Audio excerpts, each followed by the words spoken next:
Hey, I'm Annette Holloway with JesusWired, and I'm here in Norfolk, Virginia with Legin, Hey. who is not only an amazing rap artist, but the founder and president of Renaissance Music. Whoop whoop. Man, my head spins just trying to keep up with all you're doing. Tell me about Renaissance and what you're up to. Yeah. Well, we got a label. We got three amazing artists. Myself, Sinai, Focus, and we I don't know. We just use our music to try to get the gospel out. Like recently, we used it for mission purposes. We have an album called Safe House. All the money is going to build an actual safe house in South Africa to protect kids from trafficking. We found out about that in 2016 and wanted to do that. So we just collaborate as a family and do things like that. Excited about that. We bring shows to our area. We brought in the Sessions tour with Cannon and his guys last fall, and did tomorrow? Oh, 2 days from now, we're bringing in the T.R.U.T.H. Gospel hip hop legend. We're bringing him in. We're opening up for him, bringing him here in North Carolina. So we try to do that, and then we're also pushing our own artists' careers as well. Like this year in 2018, Sinai is pushing out his own stuff and Focus is, and I've got some projects coming as well. So try to do a lot, man. Just want to shape and challenge the culture with good centered gospel music that's engaging and relevant, and so that's what we do. Fantastic. So how did you start a label? I mean, that's like a major deal. You want to tell us real briefly? Or? Yeah. I mean, my wife dragged me kicking and screaming to a Christian hip hop show like a long time ago. I was like, I don't want to go to Christian hip hop. That sounds stupid. And I went to it, and I was blown away with the fact that you could use the music I love, the culture I was a part of, and incarnate the gospel in that. So we actually went to IHOP that night and wrote down a plan for Renaissance Movement that night. And we just kind of got it started and kept going from there. And that was a while ago, and didn't know what we were doing, still learning, and it's been a good ride. Yeah. Fantastic. Well, tell me about Safe House.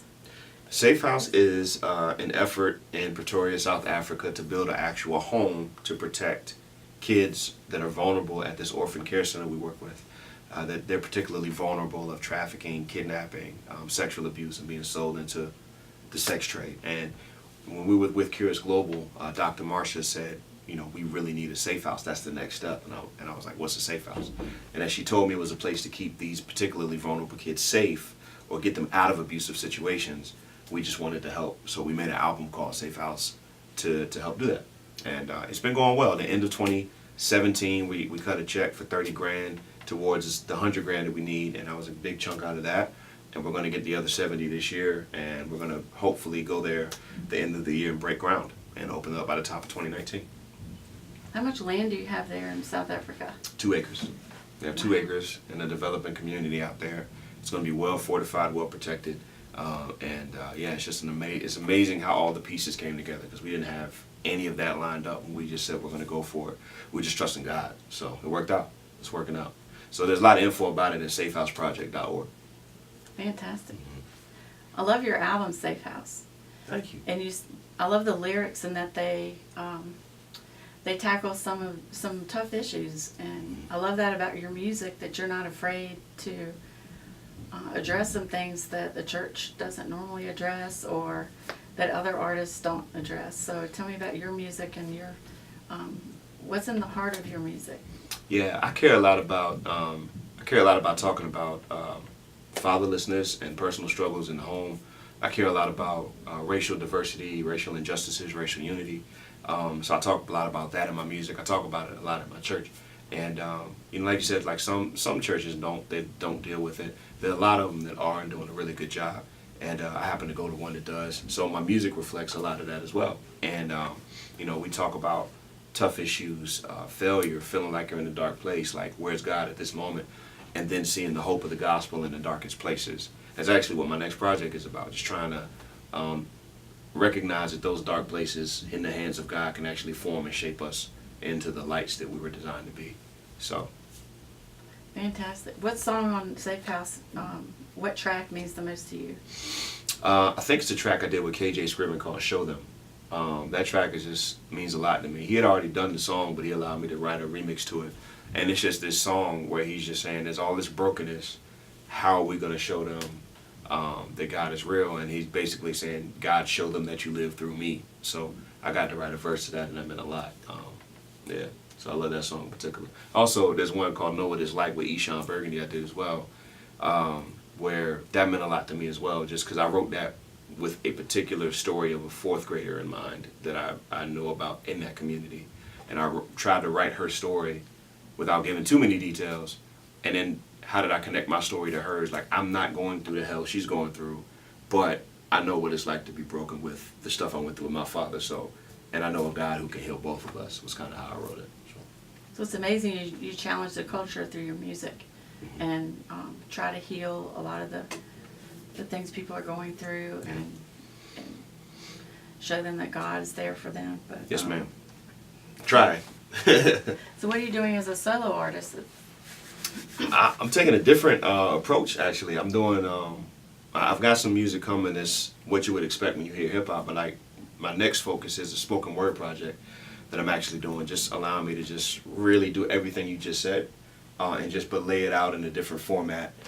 Thinking it's going to be more, I don't know, it's just how it came out, but I think that I actually might hit a different demographic of people who aren't normally hip-hop fans. And I've got a lot of people in my circles that aren't hip-hop fans but love what I do. So I wanted to make something for them and say, well, here, this is for you. Like the too much bass, that might not be your thing, but this is for you. So it's a spoken word project where I'm just very transparent and very worshipful at the same time. And I'm excited about it. It's sounding really good. So it's going to be a 5-song piece. And it's going to be out really soon. We're wrapping the marketing around it and how we want to push it. But yeah, that's going to be out soon. Like people tracking with me know that it's coming, and I'll be releasing more information really soon. So I can be found anywhere at Legin TV on all socials, Legin TV, and I'll have information up real soon about it. Fantastic. And I love your music videos. They're Thanks, man. Awesome ones. Yeah, shout out to Will Thomas in Atlanta. He's killing them. So where do you think God's taking you in your career? Did you have any additional information about that? Or? Yeah, I hope. My big audacious goal is that we could change what's considered to be good hip hop. Because for some people, if you're in the church world and you didn't grow up with hip hop, you don't have a full appreciation for the whole culture and art of hip hop. So it's hard for you to have a view of what good hip hop is. And then even inside the culture, the commercialization of it has made some of the messaging that's just deplorable acceptable. And so what's good hip hop and real hip hop sometimes is mixed with a lot of bad messaging, and I don't like that either. So I want to be able to say, to make content and what we're pushing out to our audience a big factor when we're considering what good music is. And if the content's negative and not helpful and perpetuating a lot of the stuff we all know shouldn't be, stop calling that good music. Even if the art and the core and is well done, the content is making this not healthy. I don't want to help promote this or give this an endorsement deal. And I want to change that and promote and push stuff that's got good content. And I want to just challenge, people with the gospel. Like, let's get all the bushes out the way. Let's take a clear look at who Jesus really is and what the gospel really means. Not your misrepresentation of church from social media or some bad experience with a broken person. But what does the gospel actually mean? And I'm really hoping my music can help do that. I'm sure it will. It's incredible. Thanks, man. So do you have a dream tour that you like to do someday? A dream tour? I don't know, man. I don't think I've actually ever thought about what a dream tour would look like. It's definitely changed over the years. So I don't know, man. I don't know how to answer that one. I think I surprised you on that one. Yeah, I don't know how to answer what the dream tour look like. I mean, there's tons of amazing artists out there, but I'm not sure what a dream tour would look like. Yeah, that's actually something good to ponder on, though. Mm-hmm. Yeah. Because God's taken you so many places and has done so many unexpected things, and yeah, that's true. He's taken the seeds you planted, and they're just blasting off, I believe. And Thanks. with Safe House, you're not just building one building Right. in South Africa. Was it up to 3 now? Or? Well, we're building the one in South Africa, but we've made it its own nonprofit now, and that's we're doing a race series to fund it, to finish South Africa and keep funding that indefinitely. But we also want to support safe houses that are here in the States already that don't have support, so that we have places for women to go when they're trying to escape that life, and try to give them a place to run to, because there's less than 50 safe houses in the States right now. In the United States, there's less than 50. Mm-hmm. Wow. It's a 50. Yeah, and That's it's less. surprising. Yeah, there's less than 650 beds, I believe it is, and Hmm. so it's just an issue that we're catching up on, but has been so prevalent for so long. So we just want to be a part of responding. So Fantastic. yeah. Was there anything else you'd like to tell Jesus Wired World? Hey man, I thank you guys for all your support every time we put something out. JesusWired tweets it, shares it, blogs it. It means the world to us, especially as independent artists. So thank you guys for those that listen, that look, and that do all that. And follow Renaissance, follow all the artists, follow me at Legin Legin TV on all social media. Hit me up and I'll hit you back. Also, I actually have a number you can call me directly and chat with me or get text from me and hit me on my super phone at 757-330-8383. 757-330-8383. And just hit me up. Well, it's fantastic talking to you today. Thanks for spending time with us. And Squeeze, appreciate get it in. it. Let's get it in. You know you're my buddy. Yeah, man.